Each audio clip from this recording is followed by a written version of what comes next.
Hi, Dave. Hi, Eric. Hey, Dave. Do we curse on this podcast? Yes, Eric. Yes, we do. Hi, everyone. It's Eric and Dave, your friends at the Adventures in Collecting podcast.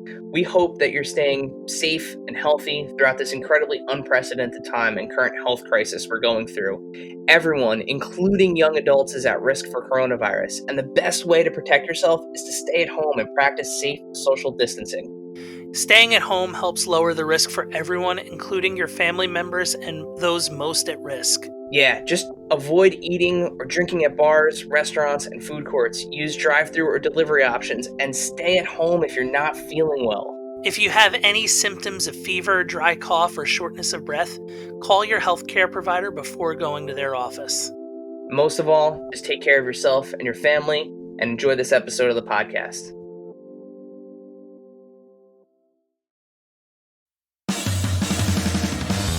Are you ready, kids? Get your parents' permission, check your mailbox, and grab your shopping cart. It's time for the Adventures in Collecting podcast. I'm Eric. And I'm Dave. Welcome to Adventures in Collecting, where we talk toy news, culture, and hauls, Along with our journeys as collectors. Hello, everybody. Welcome back to Adventures in Collecting. Hi. We're still in our separate houses. Yep, still social distancing podcasting. It's still the way that it's happening. Just what's going on. This is it. We're here.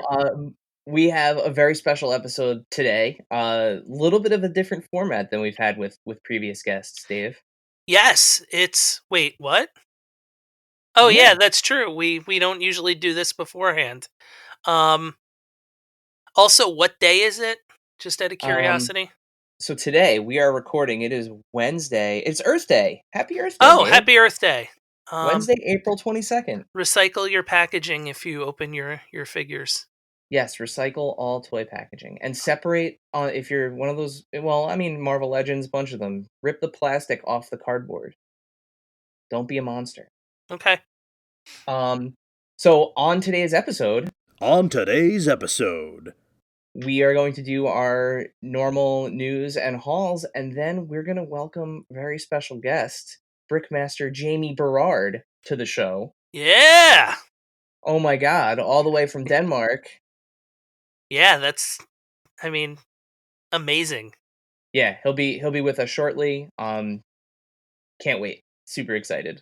I'm very excited. I am surrounded by many of my builds. Actually, every one of them.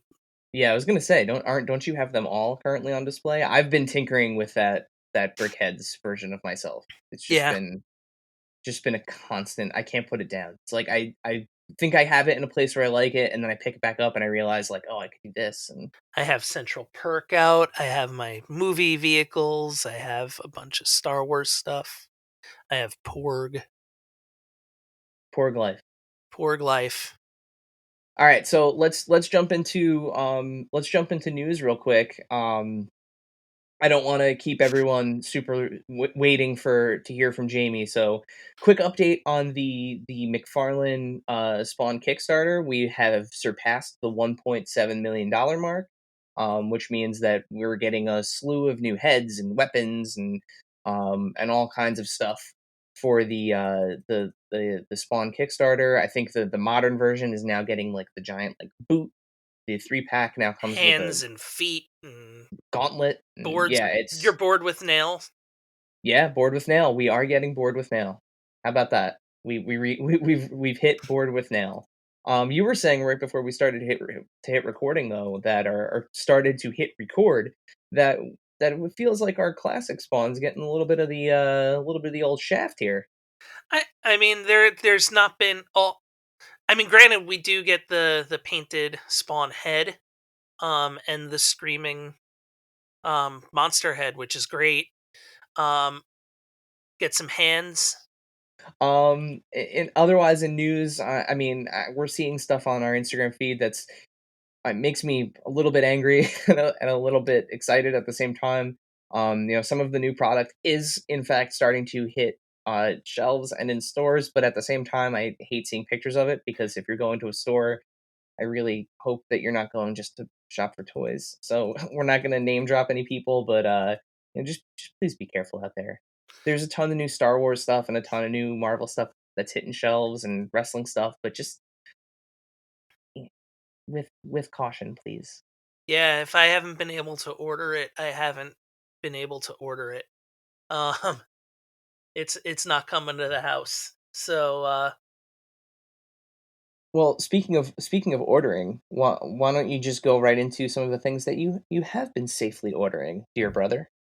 I have safely ordered two things. Um, I have safely ordered the classic Wonder Woman 84 Wonder Woman. Um, so that should be on its way soonish. And I also ordered the Hot Topic exclusive Papa Neil Ghost Pop Vinyl to go with Very my cool. Papa Emeritus. And Hashtag safely ordered. safely ordered all of them. And that's about it. I'm in the same boat with Wonder Woman. I got my ultimate Chucky from NECA in the mail yesterday, along with the brickheads that I mentioned. I ordered the groom set um, as per as per guidance of our friend of the pod, Amy Corbett. um, I'm trying to think. I don't think I've gotten anything else. I think that's been it. It's been kind of slow. I'm waiting on the Mortal Kombat 11 spawn from Amazon. It was supposed to come yesterday, but they don't even have it yet, so it hasn't even shipped. Um, I think that's it. Yeah, that's all I've got as well. Yeah. Um, it's a slow time. It is what it is. Yeah, I pre-ordered some stuff, but it's not even close to being the time when it's supposed to ship, so there's no real reason to yeah, chat about it yet. yeah. Same. I have some stuff that's due like June.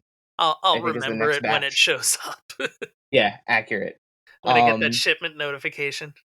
No, I've actually been spending a lot of this time, tinkering with my displays and everything, like repositioning guys, getting a little bit better with the light box and the toy photography, and just figuring out ways to kind of like maximize not only the amount that I can display, but kind of switching some stuff out. There's a lot of stuff that has lived in bins for a very long time now that I'm starting to rotate out and just kind of like refresh the way that things look. All right, cool. Yeah, I think those WonderCon exclusive Funko things should be getting here within the next couple days too. But I spoke of those last episode, so Yeah. Well, I think without any without any further ado, guess that toy. yeah, no, not today. Not I, today. I don't even I don't even think that's something we could do here because that's got to be a face to face game. No, we should try doing it social distancing version of it. I bet we could do it. Who's up next? Isn't it you again? Did I get you? No. No, I got you last. Yeah, you got me last. So the next time will be my turn. So I'm gonna start thinking about that. We have something planned for the next episode as well. So maybe 2 episodes from now we'll bring back name that toy, and I'll come for you. Okay, Um, just um, stay there. But yeah, I will virtually come at you, bro. Let's kick it over to the interview. Let's welcome Jamie to the podcast. all right, Our guest on the show today is joining us all the way from Denmark. He has worked on some truly incredible projects with Lego as a Brickmaster, but you probably most recently saw him as a judge on the first season of Fox's hit show Lego Master. Welcome to Adventures in Collecting, Jamie Berard. Hi, thanks for having me. Yeah, thank you so much for being here. Dave and I are huge fans of Lego, and we loved the first season of the show, so we're super excited to have you here with us today. before we dive into season one and your history with Lego, when we have guests on the show, we always like to ask them what they're collecting. So, is there a toy, or in your case, a specific build that you're really excited about right now? Is it just in general anything that I collect? It's probably pop-up books, but if it's Lego specific, then I would definitely say I'm a Star Wars Technic person. Very cool. So pop-up books, that's an interesting one. Yeah. Yeah, it's a weird one that I don't know when I got hooked on it, but it's really wild, and I actually was really one of the highlights of my Lego career is getting to work with Matthew Reinhardt on the Lego pop-up book, which actually has two world records, as I understand it, in it, where it has the tallest pop, and then it also has the first triple change pop. So I don't know if I'm using the correct technical terms. I love them, but I don't know all the legitimate terms. But it's something that makes me happy. That's awesome. Yeah, pop-up books. I know my daughter has a couple of them, and she loves them. And we definitely had them as kids. But that's an interesting one. Pop-up books. I like They've that. really evolved since I was a kid. If you get a chance to see some of the more recent ones, especially from Matthew Reinhardt or Robert Sabuda, they're really mind blowing. It's just so creative. So now you mentioned Star Wars Technics. What's your favorite of the kind of Star Wars Technics that have come out? Well, Star Wars as a theme, and then also Technic as a theme. I think they're kind of independent. Where, like, when it comes to Star Wars, I'm a big fan of the dark side. I really like some of the newer ships that have come out. The black, basically anything dark or black, just looks awesome. Um, but again, as much as I say I'm into Star Wars, I won't try to bluff my way through knowing all of the different characters and all of the the little uh, facts and trivia. But I really love the transformation aspect of them. The fact that they're usually very visually impressive. They have a nice geometry, but then traditionally they also have some sort of an additional hidden level of reveal. And I think that's also why I like Technic, is that it has that extra layer. It has the functionality aspect, and I really love the idea of my models coming to life. Yeah, those first order ships from the newer films, the geometry on them is crazy. They have such like striking, sharp lines, and they look so what's the word? They look Awesome. so like mechanical. Like it's just that they're really really sharp looking. Yeah.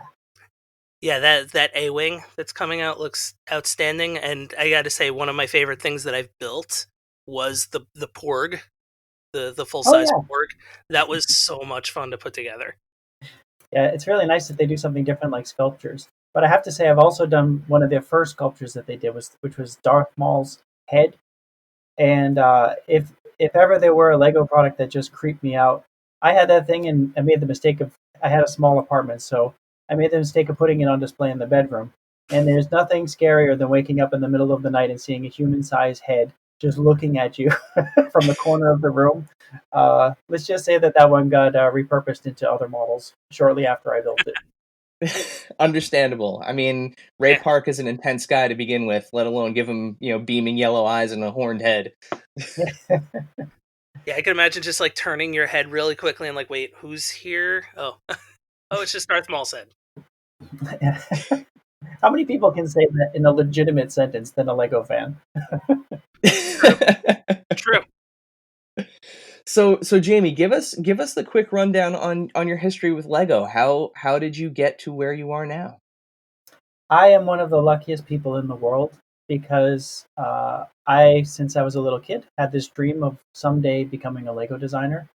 And considering how few people in the world get to do that, my path into the company was just really amazing. In that I'm a lifelong Lego fan, and so I started to attend Lego conventions and making things like fairground rides. And it was when I was at Brickfest in 2005 where I was just displaying my Lego models, and it just happened to be an event that Lego higher management, including the owner of the company, decided to attend.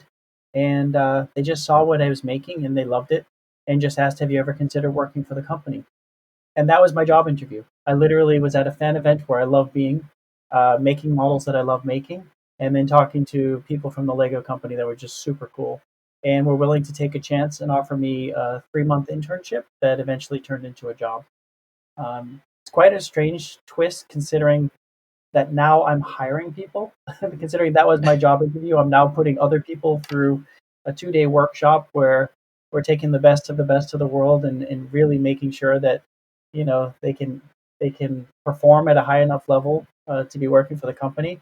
And I almost feel guilty when I think back to my own path in where it was just the right timing with the right people that were looking for something fresh. Straight from there to Denmark, right? Yeah, so I literally had to. This is an embarrassing thing that I'll share with you because you won't tell anybody, right? But I didn't even know where Denmark was geographically on a map. I had to look it up and find it. And then my mind was blown. I'm like, whoa, I had no idea this whole little Scandinavian part of the world existed. And that's where I was moving to. So I ran to the library and I said, I'm moving to Denmark. Do you have any audio tapes? Because at the time you could get audio tapes, I guess, still, or CDs. And I just said, I'm trying to learn the language. And then I'm at home and I'm listening and they're talking about Amsterdam and, a lovely day by the canals. And I'm like, all right, I don't know Denmark very well, but I'm pretty sure this is not Denmark. This is the Netherlands. This is Holland. And then I went back, and the lady that was very nice at the library had just mistaken Dutch and Danish, and I didn't know any better. I just took it home. So it just shows how my worldview has changed considerably. I got my passport for the first time when I got hired, um, and then I started my world adventure. And 14 and a half years later, I'm still in Denmark, and I am absolutely loving it here. That's amazing. That's the dream. I mean, Yeah. that's for sure.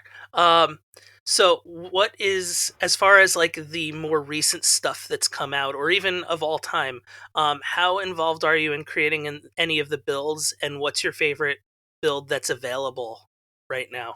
Ooh, that's tough.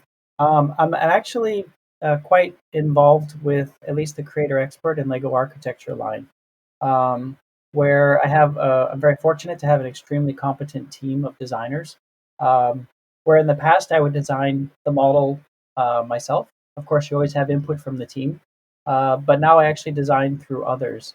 So it's more likely that I help propose a direction that then gets approved. I have a lot of different people I have to convince that these are good ideas, and then I have to convince the design team of what I convinced other people of, and try to help them along the way. So more often than not, I find that I'm influencing multiple products, as many as I think for this past year, 16 different products, and that's many different designers working on it where I'm checking in and just making sure that we have a clear line of sight. And at times I get to use my building skills and try to help solve a problem that's particularly tricky that they're stuck on, hopefully drawing on my experience in the past that sometimes I have done some of these things before in a different way.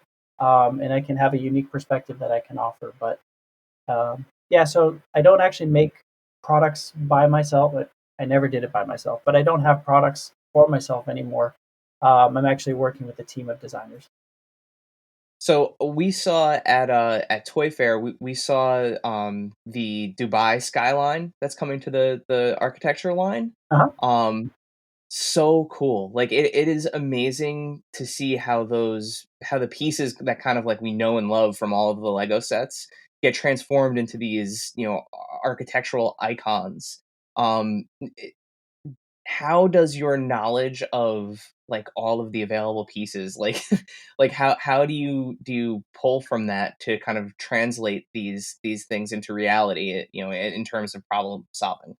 Yeah, and I think especially with architecture, every little brick matters, and so that's where I think my playfulness with the bricks comes into play, making sure that I'm not just seeing bricks for what they were intended to make, so to speak.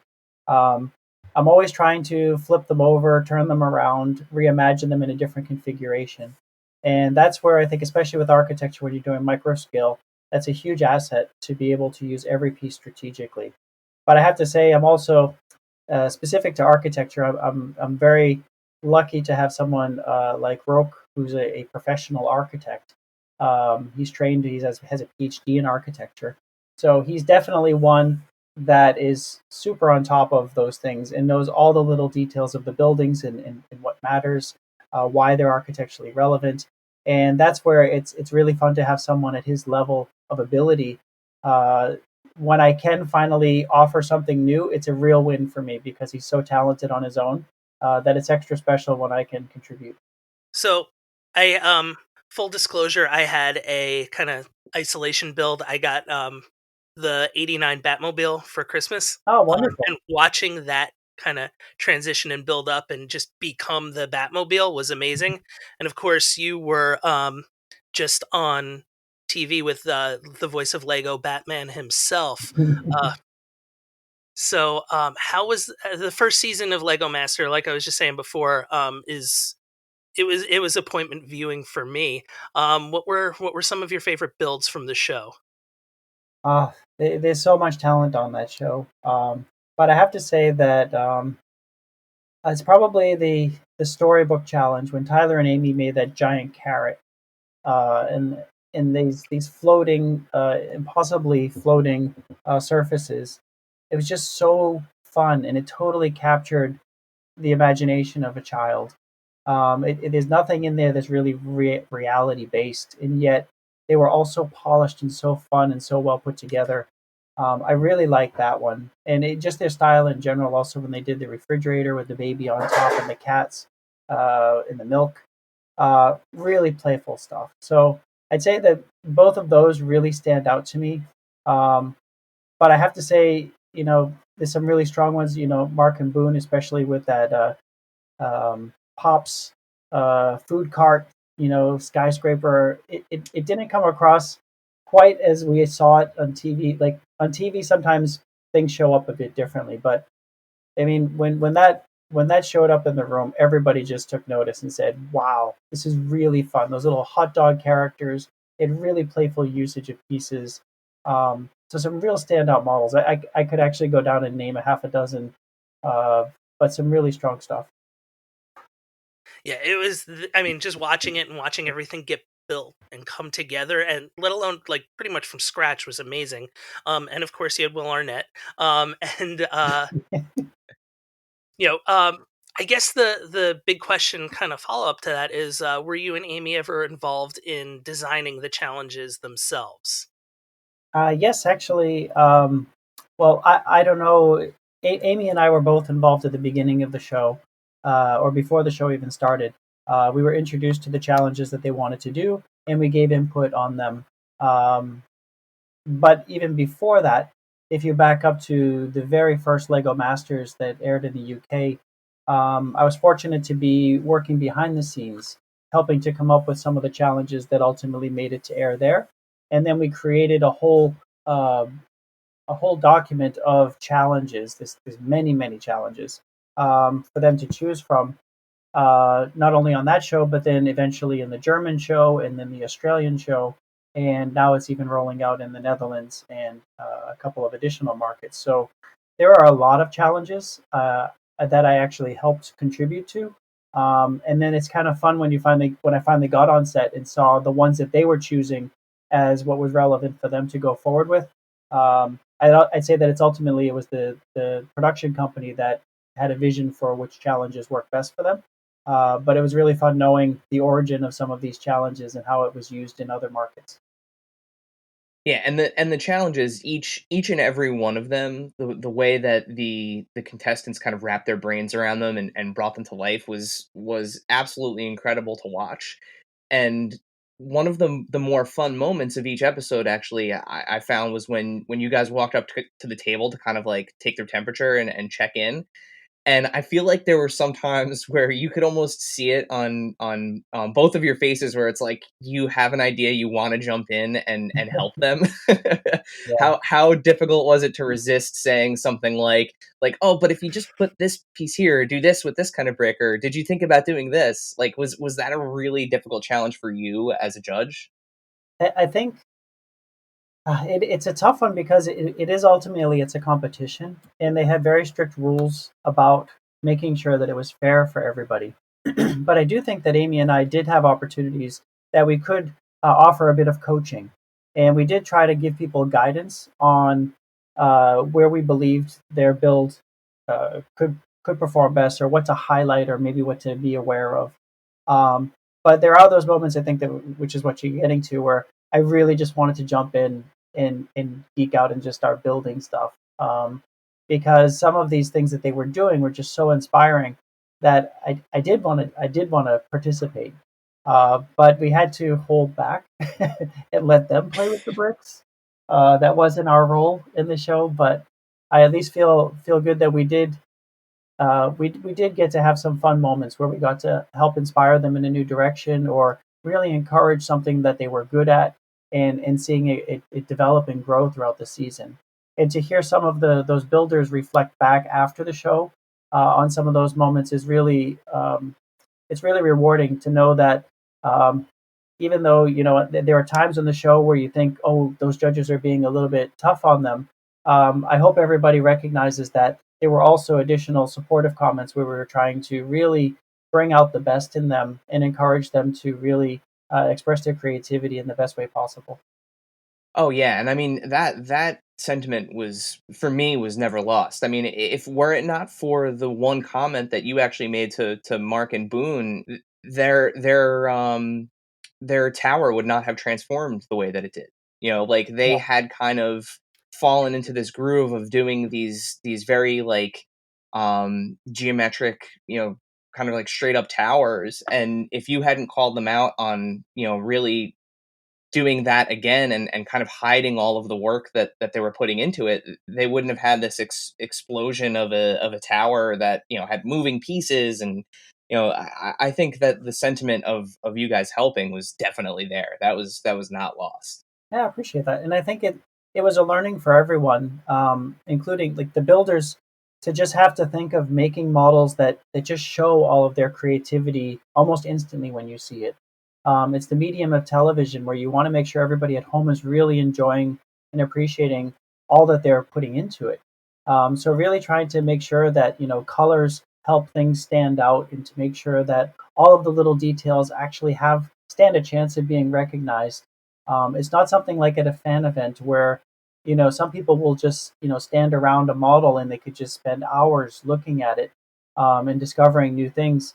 With this one, because of the time crunch and the medium, we were really trying to encourage them to really bring it forward and highlight and showcase as much as they could, so that way everybody could appreciate it.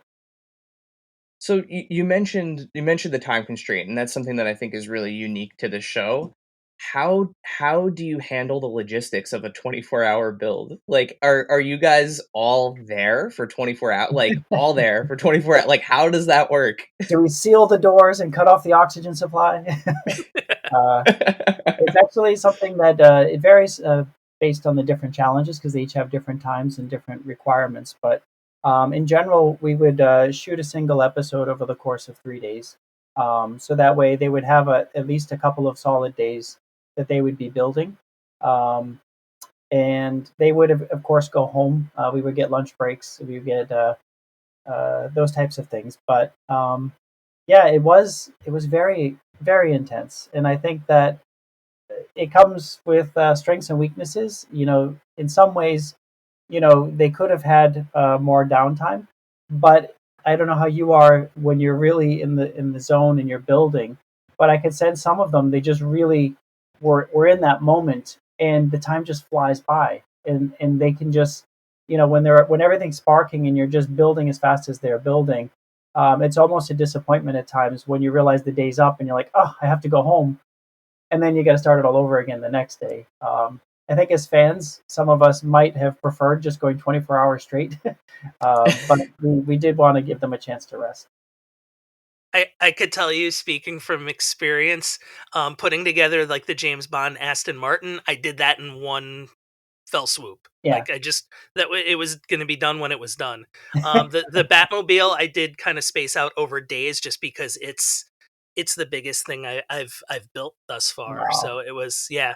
But I could definitely kind of feel that idea of, yeah, I kind of want to go through this just and get it done because I'm having such a good time. the thing that sticks out to me was the whether it was with the baseball bat or the explosives or the drop, just seeing things break. And you're used to seeing Lego stay together, but just seeing it do different things and different things with the bricks, and watching the explosive contents, and bricks fly everywhere. It was just kind of something different, and it was cool to see that everything was being used as something in a different way, in a way you normally wouldn't think. Yeah, considering that the builders are so talented at putting things together, it's really fun to flip it on its head and try to get them to think of how things come apart. And that's the beauty of that challenge. As much as I really don't endorse the destruction of Lego models, um, it really was a fun exercise in getting people to think very differently about how they construct things. So we saw an ad at the end looking for contestants for season 2. Mhm. Is that a confirmation that there is going to be a season 2? Nothing has been confirmed yet. There's definitely discussions because I think most people would agree that the first season had a degree of success. We do have some challenging constraints right now with the current environment, um, which are being considered.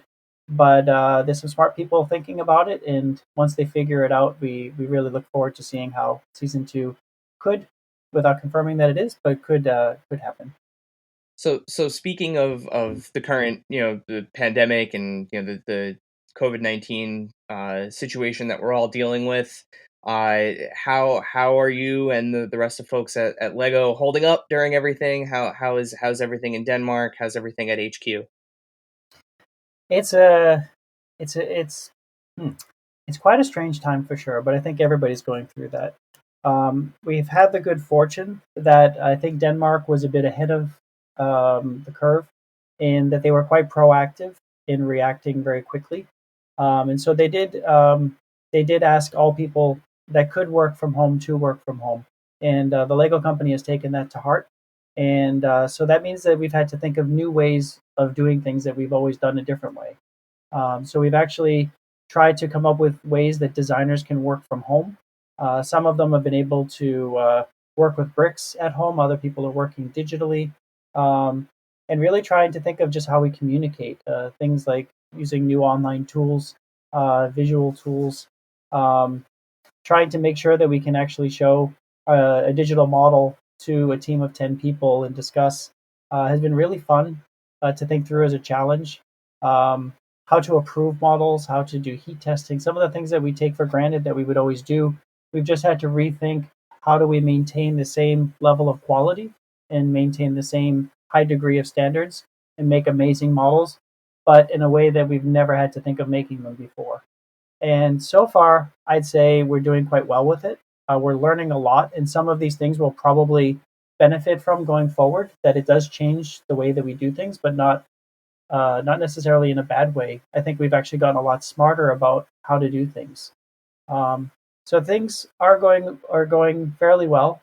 We're slowly opening things back up. We're slowly starting to get back to normality, or yeah, as best you can call it that.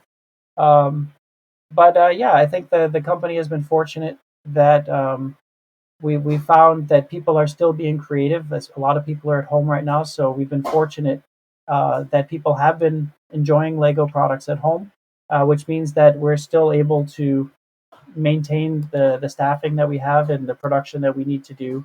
But we don't take for granted that it is impacting other people. So we're just happy that those that can are choosing to be playful at a difficult time. And we just want to make sure that we continue what we do the best we can to bring future products to market.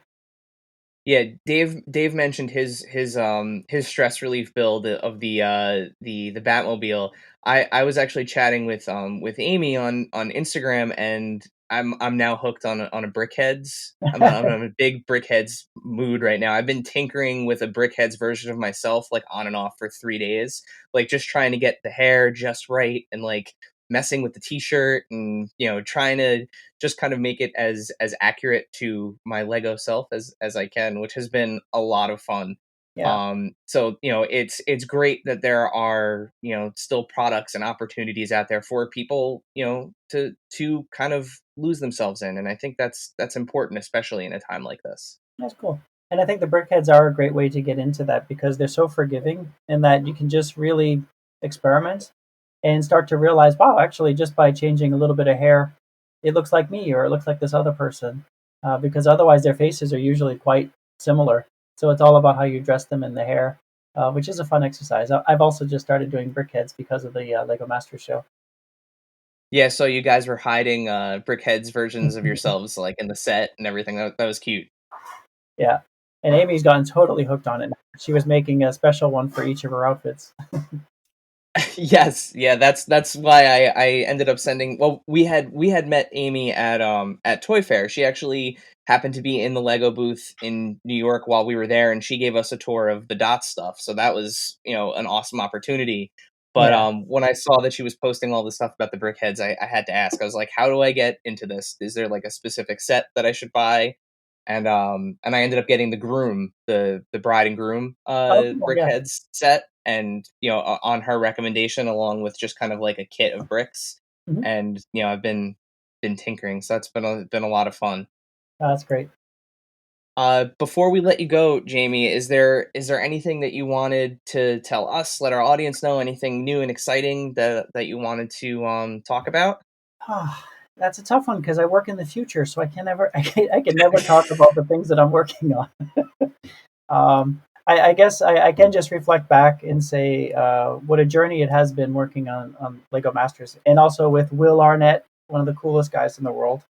We haven't really touched on him, but you did mention him earlier. He just was really talented, and I have to say that sometimes when you meet people that you have high expectations of, you can be a bit disappointed, but not in the case of Will, in that he's just so present.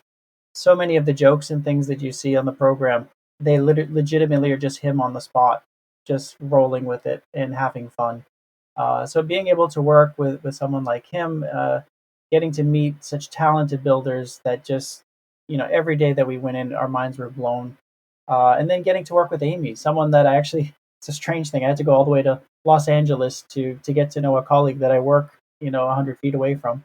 Um, but it just reminds me how sometimes even within the design studio, we can be working in very different worlds. So getting to spend time with her as well was super fun. So yeah, just a great reflection to say. I hope it sounds like you enjoyed Lego Masters, and I hope that many other people did as well. But I also hope that they can appreciate that we had a lot of fun making it too. That definitely came through from watching it for sure. Cool. It was, all of the fun that was definitely happening there was coming through and kind of having us have fun watching it. Nice. Well, thank you again so much for taking the time to join us today. I know with quite the time difference, you're probably ending your day now. Yeah, I actually just came out of an um, all-day workshop, so the timing is perfect. oh, awesome, perfect. Excellent. Well, Jamie, we're going to give you back the rest of your day. Thank you again so much for joining us on the podcast, and hopefully we'll have you back on again in the future. Great, thanks a lot. It's really been a pleasure meeting you guys. Thanks a lot. Thank you, dear listener, for hanging out with us today. Subscribe, rate, and review us wherever you listen, and then tell your friends to do it. Thanks also to Joe Azzari, the golden voice behind our intro. Our music is Game Boy Horror by the Zombie Dandies. Find more about them both in our show notes. Follow us on social media at AIC_podcast on Instagram and Twitter. Stop by and say hi, show us your toy hauls, and share your toy stories. Maybe we'll talk about it in a future episode. Don't try this at home. Void where prohibited and some assembly required. Each sold separately, not a flying toy. Consult a physician if your toy run exceeds more than 4 hours. This has been a non-productive media presentation. Executive producer Frank Hablawi. This program and many others like it on the Non-Productive Network is distributed under a Creative Commons Attribution Non-Commercial No Derivatives license. Please share it, but ask before trying to change it or sell it. For more information, visit non-productive.com.